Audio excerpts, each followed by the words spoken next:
ಈಗ ಈ ಪತ್ರಿಕಾಗೋಷ್ಠಿಯಲ್ಲಿ ನಮ್ಮ ಫುಡ್ ಸೇಫ್ಟಿ FSSAIನ ಆಯುಕ್ತರಾದಂತಹ ಶ್ರೀನಿವಾಸ್ ಅವರು ಉಪಸ್ಥಿತರಿದ್ದಾರೆ. ಹಾಗೂ ಎಲ್ಲ ನಮ್ಮ ಮಾಧ್ಯಮದ ಎಲ್ಲ ಸ್ನೇಹಿತರೆ, ತಮಗೆಲ್ಲ ಗೊತ್ತಿದೆ, ಆರೋಗ್ಯ ವಿಚಾರಕ್ಕೆ ಸಂಬಂಧಪಟ್ಟಿರತಕ್ಕಂಥ ಒಂದು ಅಂಶದಲ್ಲಿ ಈಗ ಅನೇಕ ಬೇರೆ ಬೇರೆ ರೋಗಗಳು, ಏನು ಕ್ಯಾನ್ಸರು ಮತ್ತು ಅಸಾಂಕ್ರಾಮಿಕ ರೋಗಗಳು ಹೆಚ್ಚಾಗ್ತಕ್ಕಂಥದ್ದಕ್ಕೆ ಕಾರಣಗಳು ಒಂದು ಜೀವನ ಶೈಲಿ ಮತ್ತು ನಮ್ಮ ಆಹಾರ ಪದ್ಧತಿಗಳು. ಈಗ ಹೆಚ್ಚು ಜನ ಮನೆಗಳಲ್ಲೇ ಆಹಾರ ತಯಾರಿಕೆ ಮಾಡೋದಕ್ಕಿಂತ ಹೆಚ್ಚೆಚ್ಚಾಗಿ ಹೋಟೆಲ್ಗಳಲ್ಲಿ ಹೊರಗಡೆ ತಿನ್ನುವಂಥ ಅಭ್ಯಾಸ ಹೆಚ್ಚಾಗ್ತಾ ಇರುವಂಥದ್ದು. ಮತ್ತು ಅದು ಬೀದಿಗಳಲ್ಲೇ ತಿನ್ನುವಂಥದ್ದು ಇರ್ಬೋದು ಅಥವಾ ರೆಸ್ಟೋರೆಂಟ್ಗಳಲ್ಲೇ ತಿನ್ನುವಂಥದ್ದು ಇರ್ಬೋದು. ಅದು ಹೆಚ್ಚು ಆಗ್ತಾ ಇರ್ತಕ್ಕಂಥ ಇವಾಗ ಅದೊಂದು ಬೆಳವಣಿಗೆ. ಆದ್ದರಿಂದ ಆಹಾರದ ಒಂದು ಸರಿಯಾದ ರೀತಿಯಲ್ಲಿ ನಾವು ಸೇವನೆ ಮಾಡದೆ ಹೋದರೆ ನಮ್ಮ ಆರೋಗ್ಯದ ಮೇಲೆ ದುಷ್ಪರಿಣಾಮ ಬೀರ್ತಕ್ಕಂಥದ್ದು ಕೂಡ ನಮಗೆ ಗೊತ್ತಿರುವಂಥ ವಿಷಯ. ಮೈಕ್ ಏನು ವರ್ಕ್ ಆಗ್ತಾ ಇಲ್ಲಪ್ಪ, ಚೆಕ್ ಮಾಡ್ರಿ. ಅದು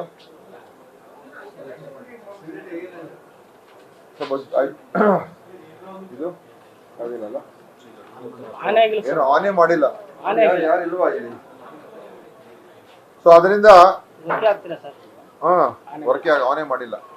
ಅದರಿಂದ ಅದರ ದುಷ್ಪರಿಣಾಮ ಇದೆ ಅಂತ ಎಲ್ರಿಗೂ ಗೊತ್ತಿರುವಂತ ವಿಚಾರ. ಮತ್ತು ಅದರಲ್ಲಿ ಒಂದು ಯಾವ ರೀತಿಯಾದಂಥ ಆಹಾರ ನಾವು ಸೇವನೆ ಮಾಡ್ತೀವಿ ಅದರ ಒಂದು ದುಷ್ಪರಿಣಾಮದ ಬಗ್ಗೆ ಈಗಾಗಲೇ ಎಲ್ರಿಗೂ ಗೊತ್ತಿರುವಂಥದ್ದೇ.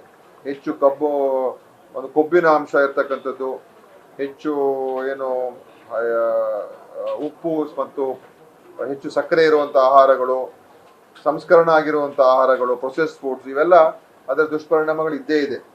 ಅದರ ಜಾಗೃತಿಯನ್ನು ಮೂಡಿಸ್ತಕ್ಕಂಥ ಕೆಲಸ ನಾವು ಪ್ರಯತ್ನ ಮಾಡ್ತಾನೆ ಇರ್ತೀವಿ, ಮಾಡಲೂ ಬೇಕಾಗ್ತದೆ. ಅದ್ರ ಜೊತೆಯಲ್ಲಿ ಮಾಲಿನ್ಯ ಆಗಿರುವಂಥ ಅಥವಾ ಯಾವ ಒಂದು ಕೆಲವು ಕೆಮಿಕಲ್ಸ್ ಏನಿರ್ತದೆ, ಅದು ಕಾನೂನಿನ ಪ್ರಕಾರ ಅದು ಉಪಯೋಗ ಮಾಡದೇ ಇರತಕ್ಕಂಥ ಕೆಲವು ಕೆಮಿಕಲ್ಸ್ ಏನಿರ್ತದೆ, ಅದರಿಂದನೂ ಕೂಡ ಅದರ ಒಂದು ಉಪಯೋಗದಿಂದ ಆಹಾರದಲ್ಲಿ ನಮ್ಮ ಆರೋಗ್ಯಕ್ಕೆ ಹಾನಿಕರ ಆಗಿರ್ತಕ್ಕಂಥದ್ದು ಕೂಡ ಒಂದು ಅಂಶ. ಆದ್ದರಿಂದ ನಮ್ಮ ಆಯುಕ್ತರು ಬಂದಾಗ, ಶ್ರೀನಿವಾಸ್ ಅವರು ಬಂದ ನಂತರ ನಾವು ಇದರ ಬಗ್ಗೆ ಒಂದು ತಾವು ಎಲ್ಲ ಕಡೆ ಒಂದು ಪ್ರಯೋಗವನ್ನು ಮಾಡಬೇಕು.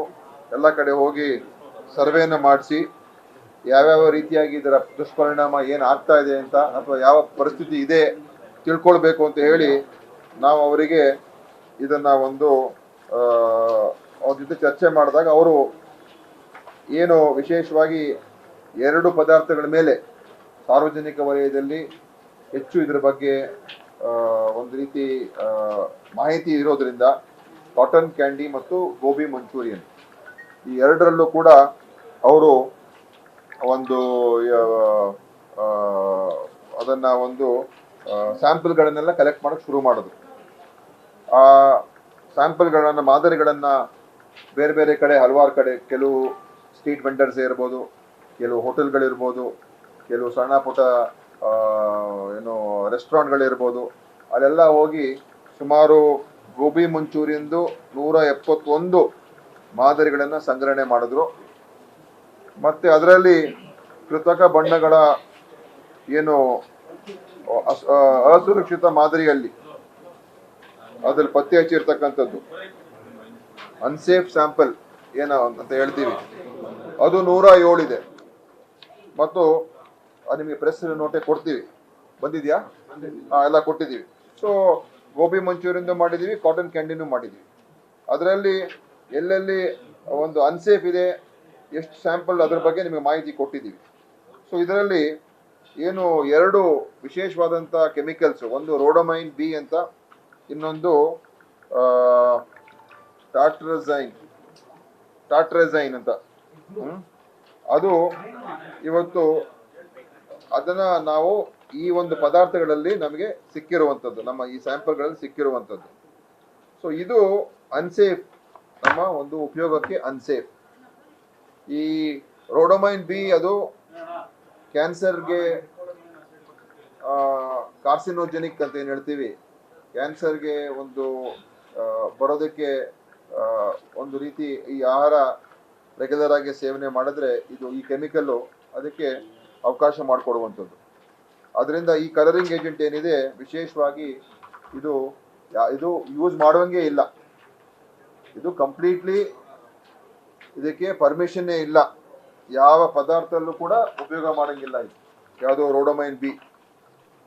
ಆದರೆ ಅದನ್ನ ಇವತ್ತು ಕಂಡು ಬಂದಿರತಕ್ಕಂಥದ್ದು ನಮ್ಮ ಸ್ಯಾಂಪಲ್ಗಳಲ್ಲಿ, ಅದರಲ್ಲಿ ಕಾಟನ್ ಕ್ಯಾಂಡಿ ಸ್ಯಾಂಪಲ್ಗಳು ಕಂಡು ಬಂದಿರತಕ್ಕಂಥದ್ದು ನಿಜವಾಗಲೂ ಕೂಡ ಇದು ಬಹಳ ಗಂಭೀರವಾದಂಥ ವಿಷಯ.